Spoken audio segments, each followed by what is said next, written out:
Hello mga kol, welcome back sa ating YouTube channel Surplus TV. Sa bago lang sa ating channel, huwag niyong kalimutan i-like, share, and subscribe. Then click na rin yung ating notification bell para laging updated sa ating mga susunod na video uploads kaginto. Ngayon mga kol, pakita natin yung ating Suzuki Every Wagon 4x2 K6A engine, 660cc, 63 horsepower, 12 valve 3 cylinder all aluminum engine. So makita natin mga kol, ito yung ating tinatawag na Sporty Edition. So yung presyo pala nito mga kol is umabot po siya ng 305,000. So check natin kung ano yung package sa ating 305,000 na Sporty Edition double power slide. So ayan, yung kulay ng ating unit mga kol is blue. Ayan, so meron tayong 3 layer headlights. Ito yung ating high beam, low beam, park light at saka signal light. So ito yung sporty na grill. So may butas-butas na meron siyang emblem na Suzuki dito sa gitna. So meron din tayong Every Wagon na emblem na nilagay. Sa mga sporty at saka samurai edition mga kol, meron siyang fog lamp na ganito, basta mga power slide. So makita din natin dito meron siyang body kit. Ayan, yan po yung kanyang mga body kit. So yan, yung wiper natin is brand new na po yan.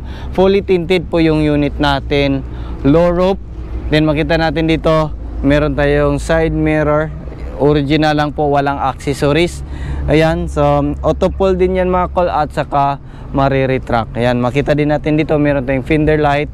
Din dito makita natin meron tayong 14 inches Japan original na mag wheels with brand new tire. Ayan, so ayan, fully undercoat din yung ilalim natin. So makita din natin dito meron tayong body kit. So ito yung body kit ng mga samurai at saka Sporty Edition. Medyo manipis lang po compare sa Smiley Edition. Then makita din natin dito meron tayong auto step. So double power slide yung unit natin. Yan, so pag open natin, kusa pong lalabas yung ating auto step. Pag close din natin yan, papasok po yan mga kol. So check naman natin dito sa likuran natin or itaas do, meron tayong detachable carrier dito sa itaas. So gutter type po yan mga kol. Yan, makita din natin dito yung tail light natin is color red. Yan po yung mga tail light ng mga Sporty at saka Samurai Edition. Buo yung ating backlash. Yung spoiler natin is original po sa mga D64W na low roof. So yan, so makita din natin dito basta mga mostly sa Sporty Edition mga kol, meron siyang chrome dito sa gilid, Suzuki emblem. Then meron tayong wiper dito, third light, yan, Every Wagon emblem. Then dito meron tayong reverse camera. So meron din siyang body kit dito mga kol. Then kompleto po siya sa body kit. So try naman natin check dito sa likuran natin. And dito naman sa likuran natin mga kol, ito yung ating unit. Yan, brand new yung mating natin. Nandyan pa rin yung original. Tapos dito kompleto po siya sa cover. Ayan. So meron din siyang mga extra lagayan dito sa gilid. Meron siyang USB port dito kung halimbawa meron kayong charger dito, lagayan ng charger port dito. So check naman natin yung harap natin. So yan, double power slide yung unit natin. So makita natin ito yung ating upuan dito. So pwede natin yan i-move forward, then pwede natin yan i-move atras. So meron tayong cup holder dito mga kol. Ang kagandahan sa mga ganitong unit is pwede natin yan i-recline yung ating upuan para komportable po tayo. Ayan. So ayan, i-fold natin yung ating upuan para makita natin kung gaano kalaki yung space ng ating mga DE64W na unit. So move natin konti yung upuan sa harap. Ayan, so pakita natin. Ayan. So lain natin dito. Ayan. So yan po pag naka-fold. Dito sa kabilang side, pakita natin, hilain natin tong ano dito sa likuran, move natin forward. So yan po yung upuan natin pag naka-fold. So doon yung camera, pakita natin dito kung gaano kalaki yung space pag naka-fold po yung ating DE64W. So yan po yung upuan natin, pwede natin yan dito. Yan, so super laki po ng space ng ating Every Wagon. So pwede natin to gawing mini camper van mga kol. So ito yung mga mostly nakita natin sa Japan na mini camper van. So check natin yung harap natin.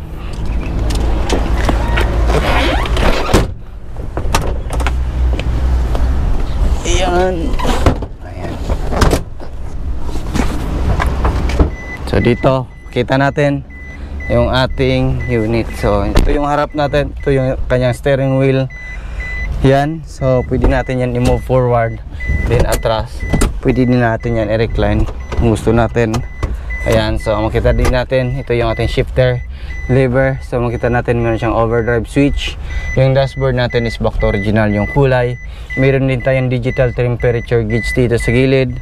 Then armrest, meron siyang cup holder, meron siyang extra lagayan dito. So headrest, yan, kompleto siya sa headrest. Then meron siyang extra mini fan dyan para mas madaling lalamig yung likuran natin pag naka-on yung aircon. Kasi yung aircon natin dito lang sa harap. Ito yung ating air vent, 1, 2, 3, and 4. So yan, so meron console box dito. Meron tayong mga lagayan dito. Ayan, so hazard switch, aircon switch. So try natin turn on yung ating makina. So mileage natin is 103,008 km. So yan, makita natin dito yung panel gauge natin. Pakita natin. So yung panel gauge natin nandyan. Ayan o. So yan yung panel gauge natin. Makita natin yung ating engine, battery indicator, auto step indicator, check engine indicator, power steering indicator, overheat indicator, din yung ating cold start, yung kulay green. So yan po yung ating indicator. Din dito, ito yung ating main power window switch, auto fold. Yan, so functional po yan. Then yung ating mga power window, yan, functional din dito sa rear. Yan, function. So kita natin yan, function lahat. Ayan, taas natin. So function po yung mga ano natin. So try din natin yung rick track. Ayan, so functional lahat. Ayan. Ayan. So start natin yung makina natin or reverse natin. Pakita natin. Ayan. Kita yung likuran. Then makita natin yung ating center mirror. Then yung ating sunglasses dito lagayan. Yung ating sun visor. Ayan, sun visor. Ayan, magkabilaan. So medyo madumi. Linisan pa natin yan. Pa-check natin. Ayan. So kailangan double checking. Ayan. So dito yung ating power slide switch left and right. Ayan, long press lang natin yan. Ayan, functional. Tumatakbo yung ating power doon din sa kabilang side. Ayan, functional yan. Then makita din natin yung ating fog lamp switch, power slide switch, din yung ating auto step switch. So start na natin. Ayan. So naka-under. So nag-blink pa rin yung auto step kasi nakalaba. So titingnan natin yung makina natin. Ayan. So dito tayo mauna. Ayan. So ito yung makina natin. So K6A engine, 660cc turbo, 4-speed automatic transmission po ito mga call. So ito yung turbo natin. Then makita natin ito yung dito tayo mag-refill ng engine oil, PCV valve, yung mga injector natin nandyan. So oxygen sensor, kompleto po yan. So try natin yung power ng ating makina. Ayan, so functional yung actuator ng turbo natin. So dito naman pakita natin sa side na to. Ayan.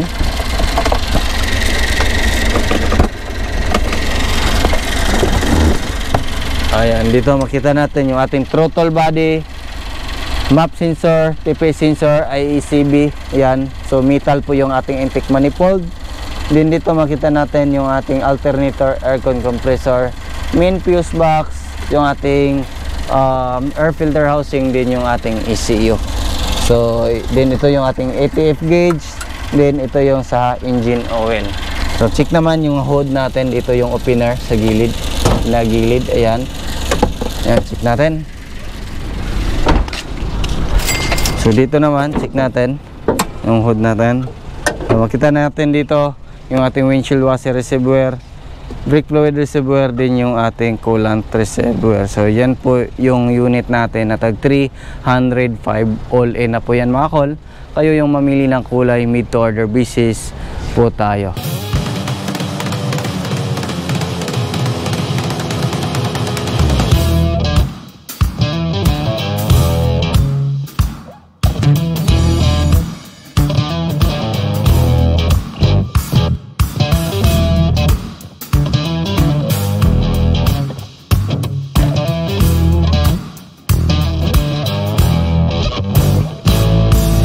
Yan lang muna yung ating vlog for today.